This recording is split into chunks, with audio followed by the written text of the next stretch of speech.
Hello hi आदाब बहुत सत श्री अकाल और एक बार फिर से मैं आप लोगों के बीच आ गया हूँ। आपका Humraaz RJ 90.4 megahertz community radio Gyanvani यानी कि ज्ञान की वाणी पर लेकर आया हूँ सीपीआर यानी कि करंट पल्स रेडियो। आज की ताज़ा तरीन खबरें और ये खबरें हम लोगों के पास आती है बीबीसी हिंदी के माध्यम से। हम उनका धन्यवाद करते हैं और शुक्रिया अदा करते हैं।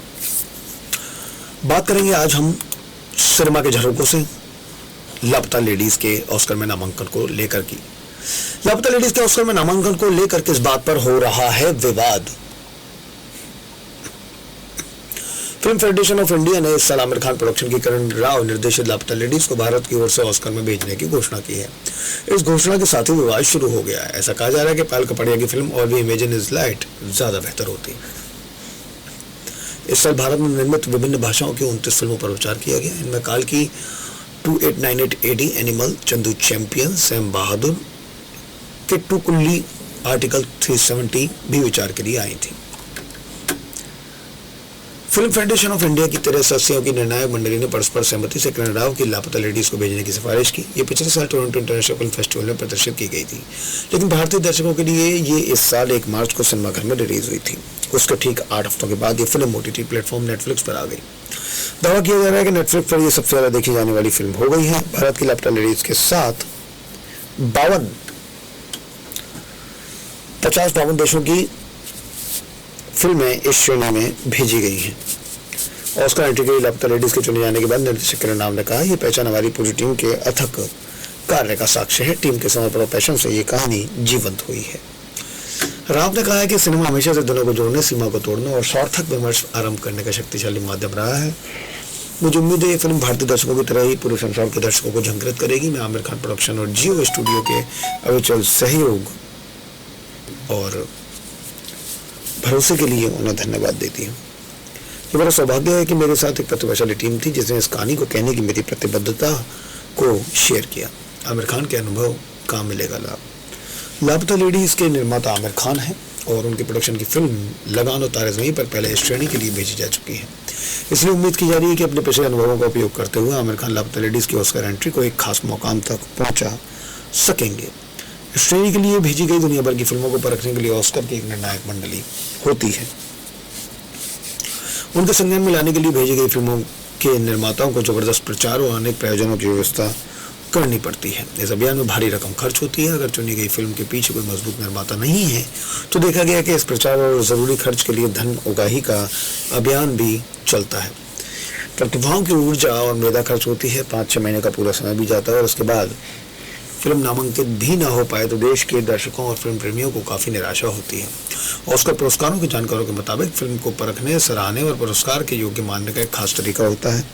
इस तरीके में भारत समेत कई देशों की फिल्में पीछे रह जाती हैं। मुंबई की हिंदी फिल्म इंडस्ट्री और अन्य भाषाओं की फिल्म इंडस्ट्री के अनेक फिल्मकार इस सालाना ऑस्कर अभियान को भारतीय फिल्मों के लिए गैर ज़रूरी मानते हैं।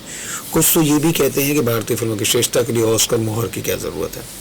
कला, संस्कृति और सिनेमा के भूमंडलीकरण के इस दौर में हम सभी जानते हैं कि हमारी फिल्में किस स्तर की बनती हैं और अंतर्राष्ट्रीय मंच पर होने पर कैसी तवज्जो मिलती है। लापता लेडीज़ की विशेषता। करण राव की लापता लेडीज आज से 23 साल पहले 2000 की कहानी है।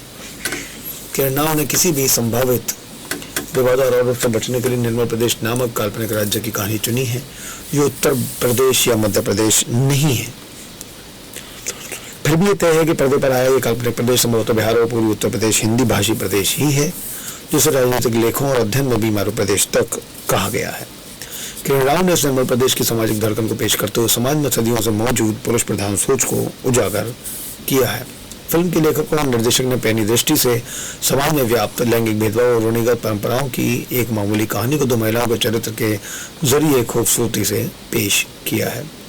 हिंदी प्रदेश के गवई समाज के चरित्रों को प्रस्तुत करते हुए उन्होंने उन्हें उनकी कमजोरियों की वजह से हास्यास्पद नहीं होने दिया है।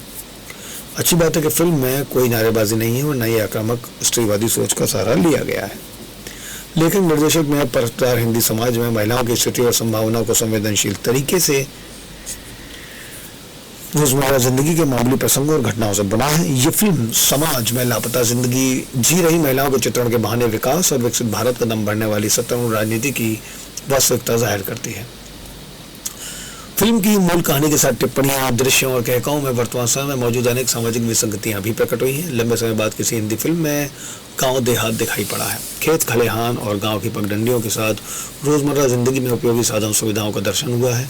असुविधाएं भी प्रकट हुई हैं। हमें दिखता और पता चलता है कि भारतीय गांव देहात विकास की होड़ में कहीं पीछे छूट गए हैं। खुलेपन और आधुनिकता की लहर अभी तक वहां नहीं पहुंची और इस समाज में अधिकांश गतिविधियां शिथिल हैं। धीमी रफ्तार की जिंदगी की कहानी। हालांकि धीमी रफ्तार की जिंदगी में कलेश नहीं है, लेकिन उनके प्रवेश और जीवन को देखकर आश्चर्य भी होता है कि क्यों विकास की धारा इलाकों तक नहीं पहुंची है, क्यों उनकी जिंदगी जटिल हो गई है। फिल्म में दृश्यमान परिवेश पर निर्देशक की चौकस नजर, जबकि उन्हें फूल और जया की कहानी है। भाषा, वेशभूषा, संवाद और माहौल में गमी सहजता है। किसी भी प्रकार की कृत्रिमता का एहसास नहीं होता है, जबकि फिल्म निर्माण में नैसर्गिक माहौल में दृश्य विधान के लिए अनुकूल तब्दीली करनी पड़ती है। थोड़ी भी चूक हो जाए तो दृश्य, परिवेश, सेट और कॉस्ट्यूम नकली लगने लगते हैं। लापता लेडीज की क्रिएटिव और टेक्निकल टीम के संयुक्त प्रयास से सब कुछ स्वाभाविक जान पड़ता है। फूल और जया दो दुल्हनें हैं। शादी के बाद वे एक ही ट्रेन से यात्रा कर रही होती हैं। लगन का समय है। ट्रेन के डिब्बे में और भी दुल्हनें बैठी हैं। लगभग सभी ने नाक तक घूंघट काढ़ रखी है। ये घूंघट उन दुल्हनों की वास्तविकता के साथ एक सामाजिक रूपक भी है। हड़बड़ी और बेख्याली में दुल्हनें बदल जाती हैं। फेरबदल के संयोग पर हंसी आती है, लेकिन चरित्रों के साथ आगे बढ़ने पर हमें स्थिति की जटिलता समझ में आती है। बतौर दर्शक चरित्रों के साथ हम भी चिंतित होते हैं कि फूल और जया कैसे सही ठिकानों तक पहुंचेंगे, कहीं उनके साथ कुछ अप्रिय ना हो जाएगा। फूल और जया की परिस्थितियां अलग होने के बावजूद एक सी हैं। दोनों का वर्तमान अनिश्चय के घेरे में है। फूल अपनी सादगी और जया अपनी होशियारी के बावजूद पुरुष प्रधान समाज के इस संजाल में फंस चुकी हैं। दोनों के पति स्वभाव में अलग हैं। दीपक अपनी सोच में प्रगतिशील है, लेकिन प्रदीप रूढ़िवादी और पुरुषवादी समझदारी रखता है। फूल, जया, दीपक और प्रदीप, इन चारों चरित्रों के ताने बाने में महिलाओं की अस्मिता, पहचान और प्रतिष्ठा के सवाल उठते हैं। किरण राव ने अत्यंत सरल तरीके से इन सवालों को प्रस्तुत करते हुए कुछ महत्वपूर्ण बातें कह दी हैं। कलाकारों ने दिखाया था गोस्वामी, स्नेहा देसाई और दिव्यानिधि शर्मा के लेखन में नवीनता है। ऊपर से उनके गड़े किरदारों में आए नए कलाकारों से दर्शकों को कोई पूर्व धारणा नहीं बनती। उनके अपने और व्यवहार में नयापन है। परिचित कलाकार नए किरदारों में भी घिसे पिटे आचरण से नीरस लगने लगते हैं, क्योंकि दर्शकों को उनकी प्रतिक्रियाओं का पूरा अनुमान हो जाता है। लापता लेडीज में किरण राव ने एक रवि किशन के अलावा किसी लोकप्रिय कलाकार को नहीं चुना है। रवि किशन भी अपनी प्रचलित छवि से भिन्न एक मामूली किरदार में है। वो अपने अनोखे अंदाज, अदाकारी और भावंगमा से मिले किरदार को आत्मीय बना देते हैं, और उनके किरदार में जो ट्विस्ट और शिफ्ट आता है वो उन्हें दर्शकों का प्रिय भी बना देता है। लापता लेडीज के आलोचकों का मानना है कि दशकों से अंतर्राष्ट्रीय मंचों पर गरीबी, दुर्दशा और कमियों पर केंद्रित फिल्में हम भेजते रहते हैं।